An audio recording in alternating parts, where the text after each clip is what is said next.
একটা দেশ চালানো অত সহজ ব্যাপার না। তো দেখি ছাত্র জনতার তীব্র বিক্ষোভের মুখে পদত্যাগ করে দেশ ছেড়ে পালিয়ে গেছেন শেখ হাসিনা। আশ্রয় নিয়েছেন ভারতের রাজধানী নয়াদিল্লিতে।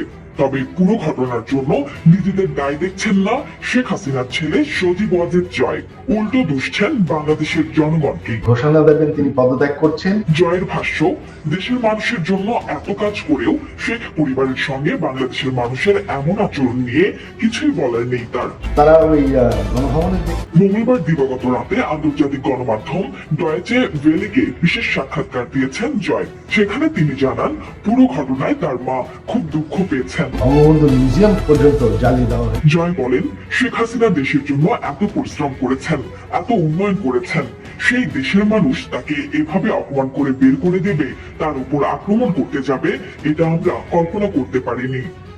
এর আগে এনডিটিভি কে দেওয়া সাক্ষাৎকারে জয় বলেন, শেখ হাসিনা থাকতে চেয়েছিলেন, তিনি মোটেও দেশ ছেড়ে যেতে চাননি, কিন্তু আমরা জোর দিয়ে বলেছিলাম দেশে থাকা তার জন্য নিরাপদ নয়।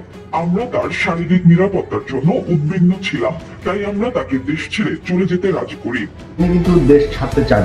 শেখ হাসিনা ভালো আছেন জানিয়ে জয় বলেন, আমি তার সাথে কথা বলেছি, বাংলাদেশের পরিস্থিতি অরাজক, তিনি ভালো আছেন, কিন্তু খুবই হতাশ। এটা তার জন্য খুবই হতাশাজনক, কারণ বাংলাদেশকে একটি উন্নত দেশে পরিণত করা তার স্বপ্ন ছিল। তিনি গত 15 বছর ধরে এটির জন্য কঠোর পরিশ্রম করেছেন।